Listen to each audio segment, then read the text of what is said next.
Em 2002, surgiu na Organização das Nações Unidas o termo Recursos Educacionais Abertos, que são materiais de ensino, de aprendizagem, de pesquisa, que estão em domínio público. Bom, mesmo com 10 anos de existência, existem poucas iniciativas e que não são muito divulgadas sobre onde encontrar esses recursos, os REA, que são o tema da nossa conversa de hoje com a Bianca Santana, do Instituto Educa Digital, é isso? Então, muito bem, Bianca, conta pra gente. Hoje tem movimentos tentando espalhar esses recursos para professores, para quem puder utilizá-los, ou precise deles, né, principalmente. Hoje aqui no Brasil a gente tem uma comunidade, que a gente chama de Comunidade Brasileira de Recursos Educacionais Abertos, de cerca de 200 pessoas. Nessa comunidade a gente tem professores de educação básica, do ensino superior, advogados, engenheiros que trabalham com a parte de tecnologia em si. Todas as pessoas muito empenhadas e envolvidas em projetos que visam difundir os recursos abertos na rede. De maneira muito resumida, para entender o que são esses recursos educacionais abertos, são materiais utilizados na educação, então podem ser livros, softwares, vídeos, qualquer material que você usa num processo educativo, dentro da escola ou fora da escola, que esteja disponível para as pessoas numa licença flexível ou em domínio público, ou seja, que não tenha problema com direito autoral na pessoa fazer usos diversos desses recursos, e preferencialmente em formatos, se tiver publicado na internet, abertos. Qualquer um pode ir lá e baixar, pegar, usar, independentemente do software que a pessoa utiliza. Entendi. Tá.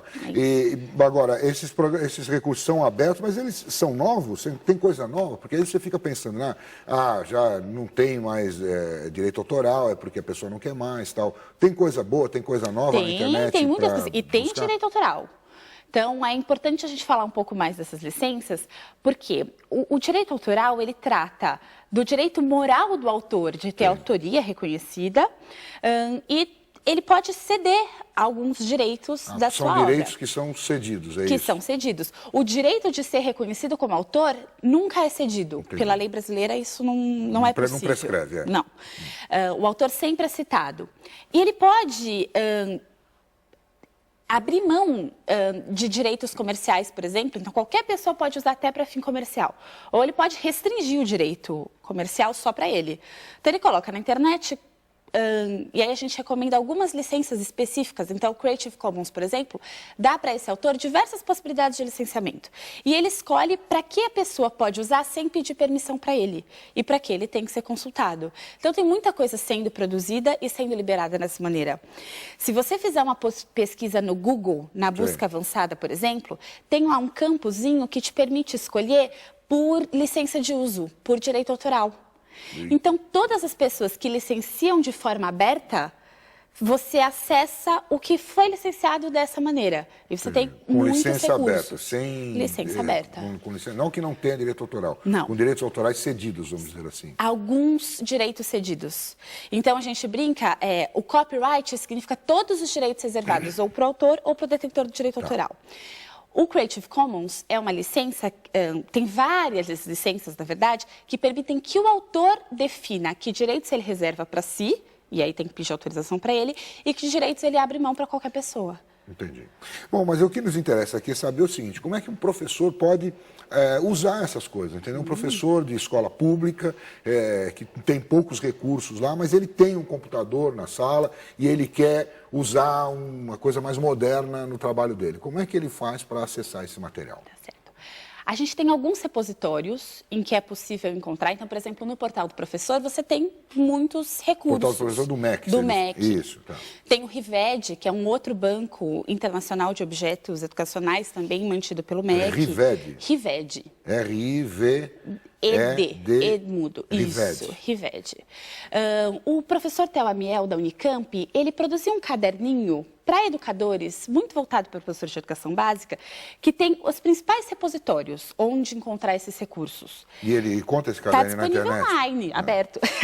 E como no site Educação Aberta. Educação Aberta, sem cedilha e sem tio, né? Exatamente. .org. .org. É bem fácil de navegar na página e lá ele vai encontrar um caderno para professores. Acho que é esse exatamente o título. Caderno para professores. No caderno para professores tem tanto as definições e as teorias que embasam essa história de recurso educacional aberto, quanto tópicos muito práticos de onde encontrar recursos e como liberar recursos. Quer dizer, pode ter algum que esteja lá, mas é preciso que seja liberado, é isso? Não, como você que produz um recurso pode sim. também torná-lo disponível na rede.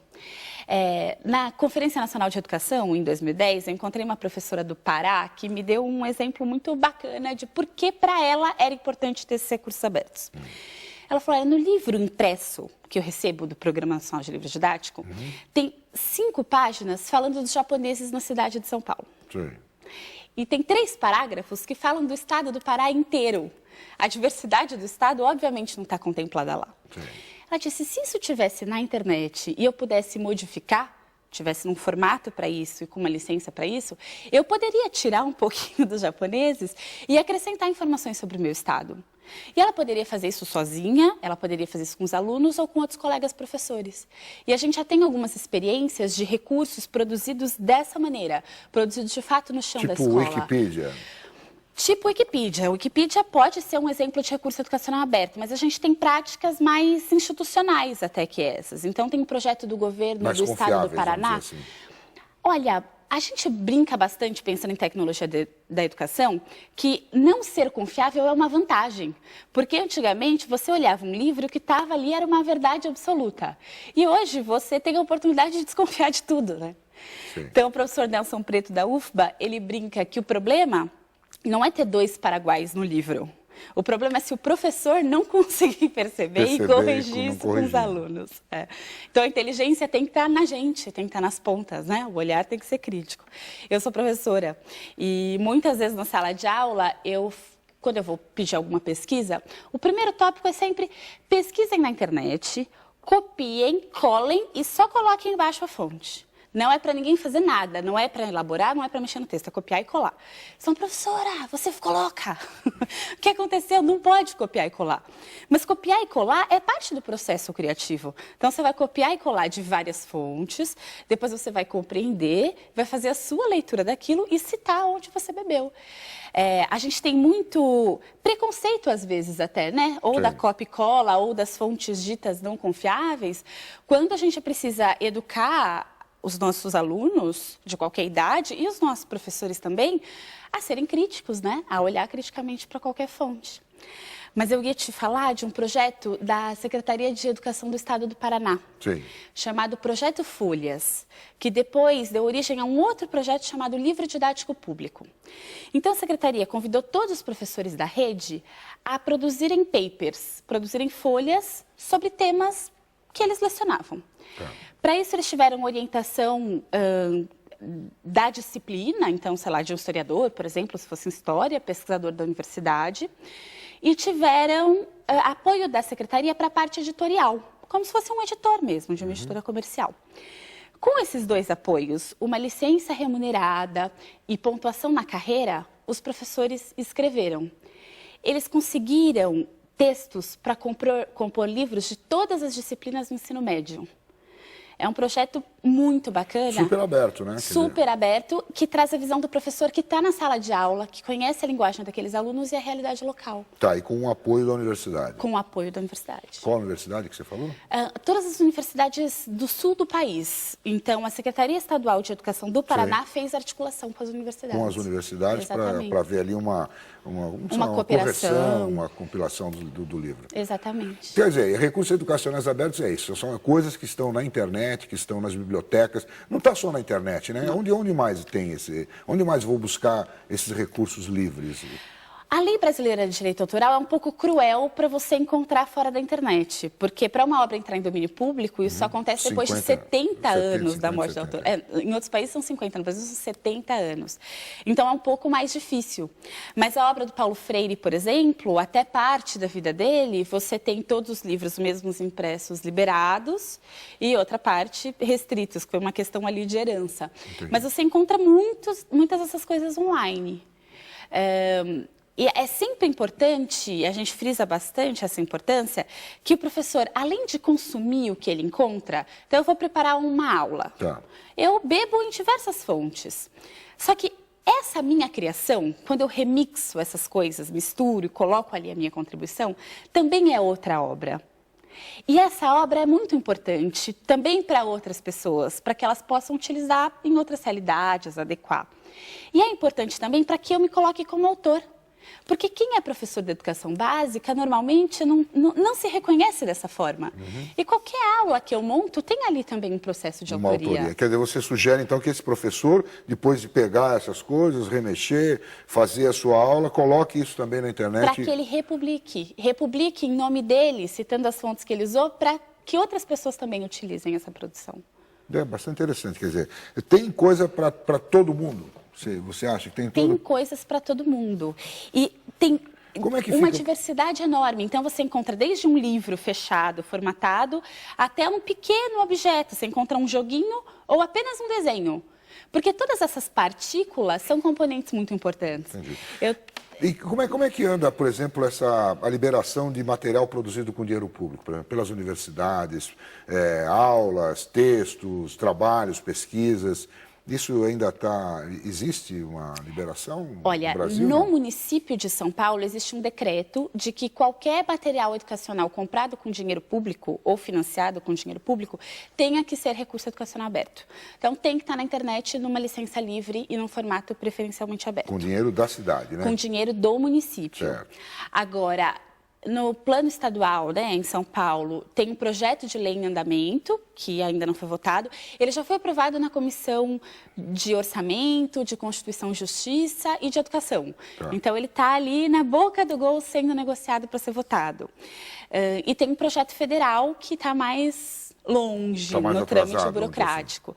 Mas, independentemente das leis, as práticas sociais têm acontecido. Então, tem uma iniciativa, por exemplo, chamada Cielo Books, de que algumas universidades públicas fazem parte, as editoras das universidades públicas, que liberam os livros na internet. E liberam como recurso educacional aberto. As pesquisas já tem muita coisa produzida e liberada, mas algumas delas em copyright, que restringe algumas possibilidades de uso. Então, por exemplo, se alguém de fora do país quiser traduzir uma tese ou uma dissertação brasileira, é um caminho um pouco mais longo, por estar em copyright, com todos os direitos reservados, do que se aquilo tivesse disponível para as pessoas fazerem usos variados. Entendi. Então, a gente ainda tem que caminhar um pouco. Tem um projeto na USP bastante relevante chamado Acesso Aberto na USP. É organizado pela professora Sueli, que é ali da Biblioteca Central, tem o Brasilianas. Então já Brasilianas.org. Brasilianas.org. Então a gente já tem projetos muito relevantes nas universidades brasileiras e eles têm crescido. Muito bem, obrigado, senhora. Diga mais uma vez, como é que chama o site lá? Educação... educaçãoaberta.org. www.educaçãoaberta.org. E ali tem uma explicação de onde encontrar recursos educacionais, coisas que você pode usar em sala de aula gratuitamente, ou enfim, de maneira mais fácil, né? Exatamente. Muito obrigado, então, Bianca. Eu que agradeço. Bom dia.